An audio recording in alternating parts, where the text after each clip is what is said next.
வாசக தோழமைகளுக்கு வணக்கம். வீரயுக நாயகன் வேள்பாரி. அத்தியாயம் 41. நேற்று மாலை ஓடத் தொடங்கியவர்கள் இன்னும் நின்றபாடு இல்லை. தேக்கன் வழக்கம் போல் முன்னால் ஓடிக்கொண்டிருந்தான். மாணவர்கள் வரவேண்டும் என்பதற்காக சற்றே வேகம் குறைத்து ஓடினான். அவர்கள் விடாப்பிடியோடு ஓடி வந்தனர். அவர்களின் பிரச்சனை ஓடுவதில் இல்லை, ஓடிக்கொண்டே இருப்பதால் தாகம் எடுத்தது.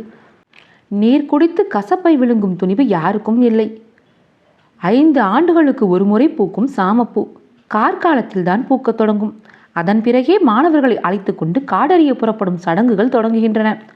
குலநாகினி மலைவேம்பில் இலையில் சாரெடுத்து அடி தொண்டையில் ஊற்றும் நிகழ்வுதான் காடறிதலின் தொடக்கம். காட்டின் ஆதி கசப்பு அது, நஞ்சினும் மேலான கசப்பு அது. அக்கசப்பினை பற்றி எவ்வியூரில் யாரும் எப்போதும் பேசவே மாட்டார்கள். வாரக்கணக்கில் விடாது சுரக்கும் கொடும் கசப்பை விழுங்க வேண்டியது இருக்கும் என தெரிந்தால் சிறுவர்கள் காடறிய புறப்படவே தயங்குவார்கள். எனவே இது பற்றி பேசுவதே இல்லை. கொற்றவையை வழிபட்ட பின் ஆதிமலையின் செங்குகையை அன்றிரவே அடைவார்கள். அதன் பின் சில மாதங்கள் அங்குதான் தங்குவார்கள். மழைக்காலம் ஆதலால் அதிக தாகம் எடுக்காது. வழக்கம் போல் உண்ணும் முறை இருக்காது. நாள்தோறும் ஒரு காய் மட்டுமே தரப்படும். கடித்தும் சுவைத்தும் உண்ண வேண்டியிருப்பதால் விழுங்கும் தேவை மிக மிக குறைவே. காயின் துவர்ப்பு தேங்கி நிற்கும் கசப்பை இறுக பிடித்து இறங்கும். கசப்பும் துவர்ப்பும் சுவை நாளங்களின் அடிவேரில் நிலை கொள்ள வைக்கப்படும். காயின் அளவும் நாளாக நாளாக சிறிதாகிக் கொண்டே இருக்கும். இறுதியில் நெல்லிக்காய் அளவே உள்ள கனி மட்டுமே ஒரு நாளைக்கு போதுமானதாக மாறிவிடும். பிறந்ததில் இருந்து நன்றாக உண்டு வளர்ந்த அவர்களின் உடல் இறுகுவதற்கான பயிற்சி அது. தசைகள் எலும்புகளோடு ஒட்டி பாறையின் இறுக்கம் உடலுக்கு வாய்க்கும். அதன் பிறகு செங்குகையில் இருந்து வெளியேறுவார்கள். குகை வாழ்க்கை முடியும் பொழுது கசப்பு மட்டுமன்று, எல்லா சுவைகளும் நாக்கிலிருந்து வடிகட்டப்பட்டு கீழிறக்கப்பட்டு இருக்கும். மேல்தாடை மட்டுமே சற்று சுவை உணர்வு கொள்வதால் நடுவில் தாழ்ந்திருக்கும் மனித நாக்கு மேல் நோக்கி உயரவே தொடர்ந்து முயலும். தலைகீழாக புரண்டிருக்கும் யானை நாக்கினை போன்ற வடிவம் அது. இம்மாற்றம் நிகழும் பொழுது பேச்சு குழன்று பின் கொஞ்சம் கொஞ்சமாக சரியாகும். காட்டின் மொழி விதவிதமான ஓசைகளை கொண்டது. அந்த ஓசைகளை எழுப்ப மனித நாக்கின் இயல்பான வடிவத்தால் முடியாது. பறவைகளும் விலங்குகளும் எழுப்பும் ஓசைக்கு எதிரோசை கொடுக்க மேல்தாடையை நடுநாக்கு தொடுவதே அடிப்படை.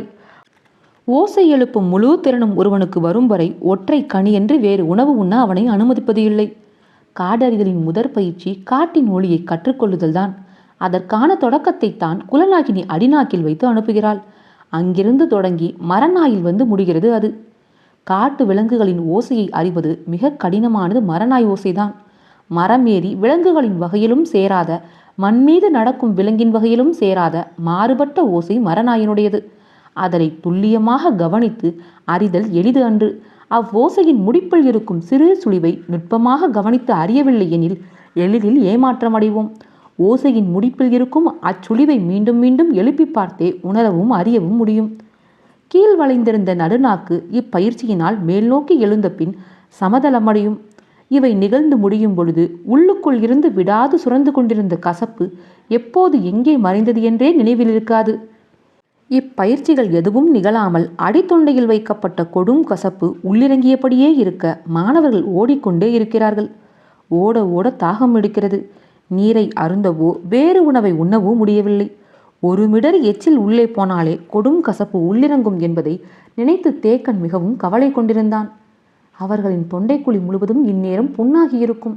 இதுவரை காடறிய போன மாணவர்கள் யாரும் கண்டிராத கொடிய சோதனையை இவர்கள் கண்டுகொண்டிருக்கின்றனர். இவர்களின் ஓட்டத்தை நிறுத்தச் சொல்லவும் முடியாது. ஓடியபடியே இருந்தால் இவர்கள் என்ன ஆவார்கள் என்றும் தெரியவில்லை என சிந்தித்தபடியே தேக்கன் ஓடினான். ஆனாலும் அவனது சிந்தனை வேகத்தை கூட்டும் செயலோடு தன்னை அறியாமலேயே இணைந்திருந்தது. அடற்காட்டினுள் புகுதல் எளிது அல்ல.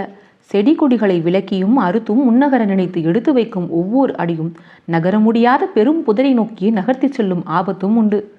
இயற்கையின் தன்மைகளை துல்லியமாக அறிந்தவர்களாகத்தான் அவர்கள் இருந்தனர். எனவே எக்காட்டுக்குள்ளும் நுழைந்து வெளியேறும் திறன் கொண்டிருந்தனர். காலம்பன் சரிவுகளில் கற்கள் உருளாமல் சரசரவென மேலேறி கொண்டிருந்தான். அடிப்பட்டவனால் வேகமாக நடக்க முடியவில்லை. மற்றவர்கள் உதவி செய்தாலும் அவனால் ஒத்துழைக்க முடியவில்லை. ஆனாலும் அவனை விட்டுவிடக்கூடாது என்பதில் நால்வரும் உறுதியாக இருந்தனர். நன்றாக விடிந்துவிட்டது. பின்னி கிடக்கும் மரங்களுக்கு இடையில் ஊடுருவி கதிரவனின் ஒளிக்கதிர்கள் கீழிறங்கிக் கொண்டிருந்தன. நம்மை அவர்கள் பார்த்து விட்டார்கள். எனவே விரைவாக செல்ல வேண்டும். காட்டை அவர்கள் அளவுக்கு புரிந்தவர்கள் யாரும் இல்லை. எனவே அவர்களின் தாக்குதல் எப்படி இருக்கும் என கணிக்க முடியாது. எப்படி இருந்தாலும் நம்மை காட்டுக்குள் வைத்து ஒன்றும் செய்ய முடியாது என்று உள்ளுக்குள் எண்ணங்கள் ஓடியபடி இருக்க காலம்பன் வேகத்தை கூட்டிக் கொண்டே இருந்தான். வழியமைத்தபடி முன்னால் ஓடிக்கொண்டிருந்த காலம்பனுக்கு இக்காட்டில் ஏதோ ஒரு தன்மை வேறுபட்டிருப்பதாக தோன்றியது. என்ன என்பது புலப்படவில்லை. பின்னால் வருபவனின் முணங்குதல் சற்றே அதிகமானபடி இருந்தது. நூலாம்படையை கிழித்து விளக்குவதைப் போல கை விரல்களால் எவ்வளவு பெரிய மரக்கொடியையும் எளிதில் விலக்கி முன்னேறினார்கள். நேரமாகிக் கொண்டிருந்தது. காலம்பனின் கவனம் கூர்மை கொண்டதாக இருந்தது. மேலேறி கொண்டிருந்தவன் சட்டென நின்றான். பொழுது விடிந்ததில் இருந்து பறவைகளின் குரலோசை எதுவும் கேட்கவில்லை என்பதை கவனித்தீர்களா? மற்றவர்களுக்கும் அப்போதுதான் அது பிடிபட்டது. மேலே அண்ணாந்து பார்த்தபடி பார்வையை அங்கும் இங்குமாக ஓடவிட்டனர். செடி கொடிகளை விளக்கியும் செத்தைகளை முதித்தும் வேக வேகமாக வந்து கொண்டிருந்ததால் பிற ஓசைகளை கூர்ந்து கவனிக்காமல் இருந்துவிட்டோம் என்று தோன்றியது. பறவைகள் ஏன் இக்காட்டுப்பகுதியில் வாழவில்லை என்று சிந்தித்த கணத்தில் காலம்பன் சொன்னான். ஒருவேளை இது இரத்த சலந்திகள் இருக்கும் காடாக இருக்கலாம். அதனால்தான் பறவைகள் தங்கவில்லை. ஒரு கணம் திகைத்து நின்றனர். இக்காட்டின் நடுப்பகுதியில் நாம் நிற்கிறோம். எவ்வளவு விரைவாக வெளியேற முடியுமோ அவ்வளவு விரைவாக வெளியேற வேண்டும். அடிபட்டவன் சொன்னான். என்னை தூக்கிச் செல்வதன் மூலம் எல்லோரின் ஓட்டமும் தடைப்படும். நாம் கொண்ட உறுதி நிறைவேறாமல் போய்விடும். எனவே என்னை விட்டுவிட்டு இக்கூடையை கொண்டு செல்லுங்கள். விரைந்து இக்காட்டை விட்டு வெளியேறுங்கள். காலம்பனாலும் மற்றவர்களாலும் இப்போது அவன் சொல்வதை மறுக்க முடியவில்லை. கூடையை தோல் மாட்டினர். சற்று குறைந்திருந்த தேவாங்கின் சத்தம் மீண்டும் கூடியது. தோள்களில் பற்றியிருந்த அவன் கைகளை விளக்க முடியவில்லை. அவர்களின் தயக்கத்தை உணர்ந்த அவன் வலியை மீறிய திறன் செலுத்தி கைகளை தூக்கி அவர்களிடமிருந்து விலக்கி கொண்டான். அவர்களை பார்த்தபடி அருகிருந்த ஈருவள்ளி மரத்தின் ஓரம் சரிந்து உட்கார்ந்தான். அவர்கள் மீண்டும் முழு வேகத்தோடு ஓடத் தொடங்கினர். அவர்களை விட விரைவாக அவை மரத்தின் மேலிருந்து இறங்கத் தொடங்கின. ஆதிமலையின் 2ஆம் மடிப்பை அடையும் வரை அவர்கள் ஓட்டம் குறையவே இல்லை. எரிவண்டுகளின் தாக்குதலை பாரி எப்படி சமாளிக்கப் போகிறானோ என்று நினைத்தபடி முன்னால் ஓடினர். ஒரு முறை கூட திரும்பி பார்க்கவில்லை. கொப்புகளை போகிற போக்கிலே உடைத்து கிட்ட நெருங்கும் வண்டுகளை அடித்து விளக்குவது, முன்னால் செல்பவனுக்கு பாதையில் திசையை சொல்வது என்று பாரி எழுப்பிய ஓசைகள் மட்டுமே ஆங்காங்கே கேட்டு கொண்டிருந்தன. பாரி செல்லும் திசை எங்கு போகிறது என்பதெல்லாம் அவர்களுக்கு தெரியவில்லை. ஈன்ற புலியல்ல, அதனை விட வேகமாக பறக்கும் எரிவண்டு துரத்துகிறது. தப்பிக்க மட்டுமல்ல, எதிரிகளை தாக்கவும் நிகழும் ஓட்டம் இது. உச்ச வேகத்தில் ஓடிக்கொண்டிருந்தனர் மாணவர்கள். நாள் முழுவதும் ஓடினாலும் எரிவண்டுகள் விரட்டுவதை விடாது. மாணவர்கள் இன்னும் சிறிது நேரத்தில் சோர்ந்து விடுவார்கள். என்ன செய்யலாம் என்று சிந்தித்த பாரி வழியை சற்றே மாற்றி சரிவு பாறைகளுக்கு அருகில் இருக்கும் விருகமரத்தை நோக்கி அவர்களை ஓடவிட்டு கொண்டிருந்தான். முன்னால் ஓடிக்கொண்டிருந்த முடிநாகன் விருகமரத்தை கடந்த பொழுது பாரி ஓட்டத்தை நிறுத்தாமலேயே குனிந்து கற்களை எடுத்தான். எரிவண்டின் ஓசை காதை விட்டு அகலாமல் துரத்தியபடியே இருந்தது. முடிநாகன் மரத்தை ஒட்டி இடப்புறம் திரும்பும் பொழுது பாரி கல்லை எடுப்பதை ஓரக்கண்ணால் பார்த்தான். விரட்டி வரும் இத்தனை வண்டுகளை கல்லால் அடித்து வீழ்த்திவிட முடியுமா? அதுவும் பறக்கும் வண்டுகளை ஒவ்வொன்றாய் கல்லறிந்து வீழ்த்துவது என்பது முடிகிற செயலா? அதற்குள் வண்டு எத்தனை பேரை கடிக்குமோ? இன்னும் எவ்வளவு நேரத்திற்கு இவ்வளவு வேகமாக ஓட முடியும்? அவசரப்பட்டு கூட்டை கலைத்து விட்டோமோ என்று சிந்தித்தபடியும் பாரியின் செயலை புரிந்து கொள்ள முடியாமலும் ஓடினான் முடிநாகன். எடுத்த கல்லை முழு விசையோடு எறிந்தான் பாரி. அவனது இலக்கு எரிவண்டு அல்ல, பாறையின் பொடவு. அப்பொடவுக்குள் என்ன இருக்கிறது என பாரிக்கு தெரியும். அவன் எரிந்த கல் பொடவின் விளிம்பில் பட்டு தெரித்தது. கற்கள் சிதறின. கல்லோசை கேட்டதும் பொடவுக்குள் இருந்து கருங்கொண்டை வல்லூர்களின் நீள் கழுத்துகள் எட்டி பார்த்தன. பார்த்த கணத்தில் அவை சிறுகுவிரத்து இறங்கத் தொடங்கின. சிறு பூச்சிகளை விட்டில்களை விளையாடுவதைப் போல எரிவண்டுகளை வேட்டையாடத் தொடங்கின கருங்கொண்டை வல்லூர்கள். சடசடக்கும் வல்லூர்களின் இறகுகள் குறுக்கும் நெடுக்குமாக பறந்தன. ஓடிக்கொண்டிருந்த கால்களின் வேகத்தை தளர்த்துவதற்குள் காற்றின் எரிவண்டுகளின் ஓசை எதுவும் மிச்சமில்லை. இறங்கிய வல்லூர்கள் வேலையை முடித்துவிட்டு மீண்டும் மலைப்படவை நோக்கி மேலேறின. வல்லூருவின் அலகில் இருந்து உதிர்ந்த எருவண்டின் இறகு ஒன்று முன்னால் ஓடிக்கொண்டிருந்த குறுங்கட்டியின் தோளிலே விழுந்தது. ஓடியபடியே அதனை எடுத்தான் உளியன். இன்னும் சிறிது நேரத்தில் பாரியின் வேட்டையும் இப்படித்தான் நிகழப்போகிறது. காற்றில் இருந்து கன நேரத்தில் எரிவண்டுகள் அகற்றப்பட்டதைப் போல இக்காட்டிலிருந்து எதிரிகள் அகற்றப்படுவார்கள் என எண்ணியபடி ஓடினான். எரிவண்டு விரட்டிய பொழுதை விட கூடுதல் வேகம் கொண்டன மாணவர்களின் கால்கள். பின்னால் நடப்பது மட்டுமல்ல, முன்னால் தங்களை எப்படி நடத்தி கொண்டிருக்கிறான் பாரி என்பதும் மாணவர்கள் அறியாததுதான். ஒரு கல் எறிந்து முடிநாகன் கூட்டை கலைத்தான். மறுக்கல் எறிந்து அந்த ஆபத்தை களைந்தான் பாரி. காட்டில் பிற எந்த ஆயுதங்களையும் விட வலிமை மிக்கது காடு பற்றிய அறிவுதான். அதில் இணை சொல்ல பாரிக்கு யாரும் இல்லை. இடைநில்லாது ஓடி வந்தவர்கள் ஆதிமலையின் 2ஆம் மடிப்பை அடைந்தனர். கால்களுக்கு சற்று ஓய்வு தேவைப்பட்டது. இளைப்பாறலாம் என நினைத்து மூச்சரைக்க நின்றனர். முடிநாகன் ஏன் இவ்வாறு நடந்து கொண்டான்? மாணவர்கள் என்ன சொல்ல வருகிறார்கள் என்ற எண்ணம் பாரியின் மனதில் ஓடிக்கொண்டே இருந்தது. எதிரிகள் தேக்கன், மச்சக்கடவு, எலிவால்முகடு என்று தனித்தனியாக அவர்கள் சொல்ல முயலும் முழுமையற்ற சொற்கள் எதை குறிக்கின்றன என்று சிந்திக்கும் போதெல்லாம் தேக்கன் கொடுக்கும் பயிற்சியின் எண்ணற்ற உத்திகள் எல்லாவற்றையும் விழுங்கி நிற்கின்றன. மாணவர்கள் இளைப்பாரட்டும் என்று நின்று கொண்டிருந்த பாரி நாற்புற காட்டையும் சுற்றி பார்த்தான். ஏதோ ஒரு திசையில் இருந்து மாறுபட்ட ஓசை கேட்டது. 3ஆம் மடிப்பின் இடப்புற மூலையில்தான் அது கேட்கிறது என்பதை அறிய முடிகிறது. என்ன ஓசை அது என்று கூர்ந்து கவனித்தான். அது அழுகுரற் பறவையின் ஓசை. குத்துக்கள் புடவுகளில்தான் அது தங்கும். அதனை யாரோ கலைத்துள்ளனர். இல்லையென்றால் இவ்வளவு ஓசை எழுப்பாது என எண்ணிய பாரி ஓசையை கேட்டபடி அந்த திசையை கூர்ந்து கவனித்துக் கொண்டிருந்தான். 3ஆம் மடிப்பு முழுவதும் இருப்பது இரத்த சிலந்திகளின் காடு. எனவே தேக்கன் இதற்குள் போயிருக்க மாட்டான். இக்காட்டை கடக்க வலப்புற ஓரத்தை பயன்படுத்த முடியாது. பெரும் சரிவுகளையும் பள்ளங்களையும் கொண்டது. இடப்புற ஓரத்தை மட்டுமே பயன்படுத்த முடியும். அப்பகுதியை நடந்து கடந்தால் அழுகுலர் பறவை ஏன் இப்படி கலைந்து கத்துகிறது என்ற வினா தோன்றிய பொழுது இன்னோர் என்றமும் தோன்றியது. இரவு பயணத்தில் மாணவர்களில் யாரேனும் ஒருவன் குத்துக்கள் புடவில் சரிந்து விழுந்திருப்பானோ? என்னவாயிருக்கும்? பெரும் பிளவுகளை கொண்ட பள்ளம் அல்லவா என்று எண்ணியபடி, நீங்கள் இளைப்பாரி விட்டு வாருங்கள், நான் முன்னே செல்கிறேன் என்று சொல்லிவிட்டு ஓடத் தொடங்கினான் பாரி.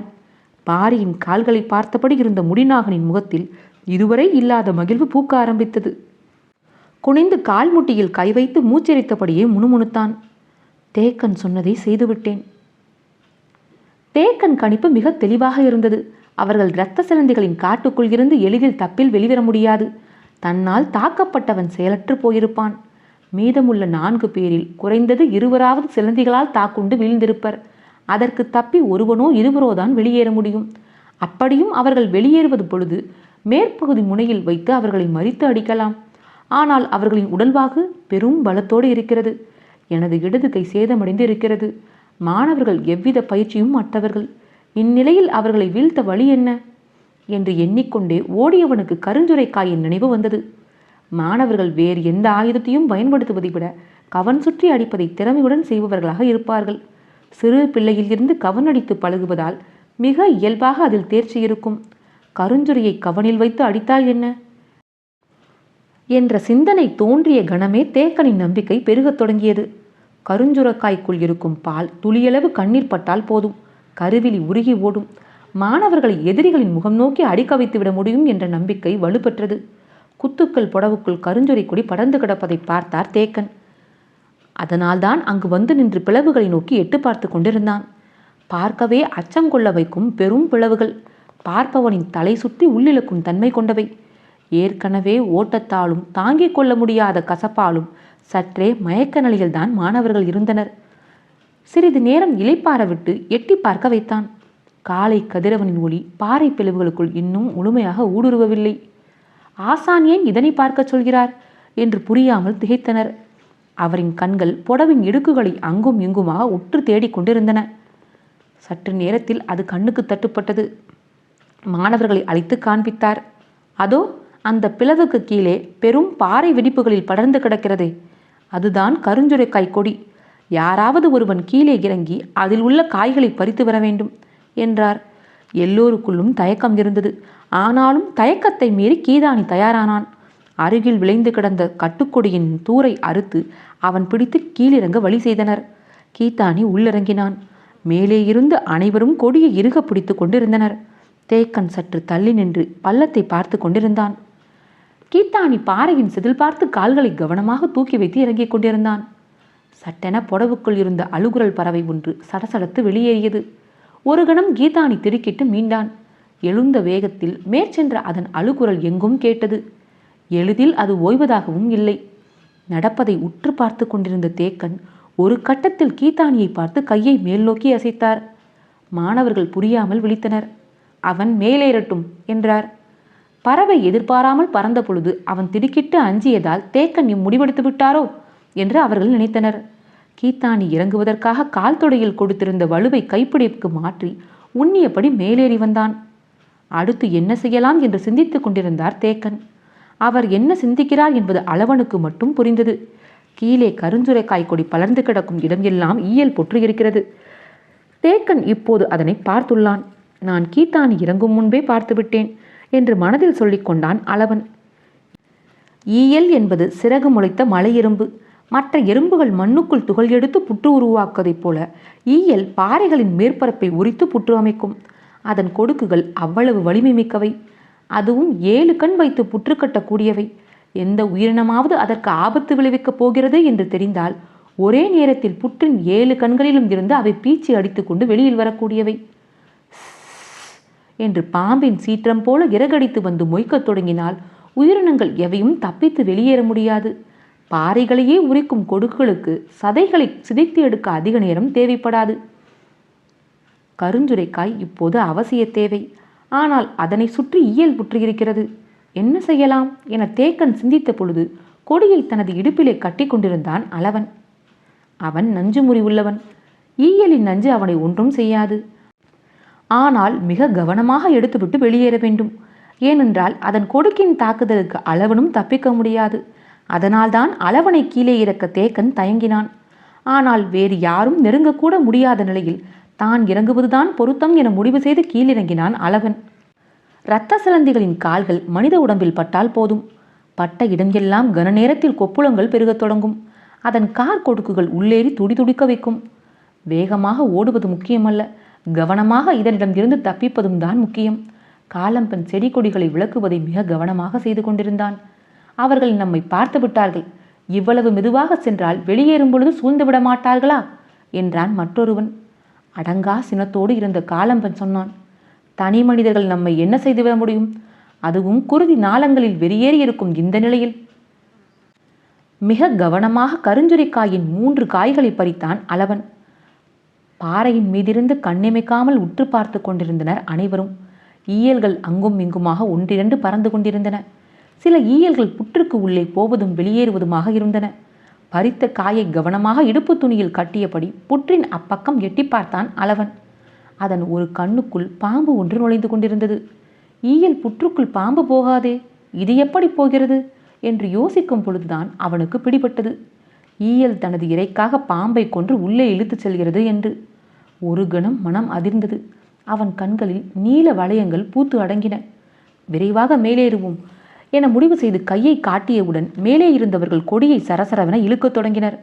அவன் மேலேறிய வேகத்தில் இன்னொரு அழுக்குரல் பறவை கத்தி பறக்கத் தொடங்கியது. இதன் குரல் முன்னதை விட அதிகமாக இருந்தது. அழுக்குரற் பறவையின் ஓசையினாலோ வேறு காரணத்தினாலோ 1-2 ஈயல்கள் மேல் நோக்கி வரத் தொடங்கின. அளவன் படுவேகமாக மேலேறி வந்து கொண்டிருந்தான். பாரி குத்துக்கள் புடவை நோக்கி ஓடி வரும் பொழுது அழுக்குரற் பறவையின் ஓசை மீண்டும் கேட்டது. ஏன் மீண்டும் மீண்டும் இது கத்துகிறது?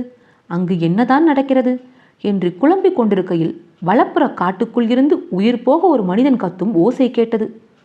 ஓடி வந்து கொண்டிருந்த பாரி இருபுறமும் இருந்து வந்து ஓசைகளை கேட்டு திகைத்து நின்றான். அழுக்குரற் பறவையின் குரலை விட கதரும் மனித குரல் அவனது கவனத்தை ஈர்த்தது. அத்தியாயம் 41 நிறைவுற்றது.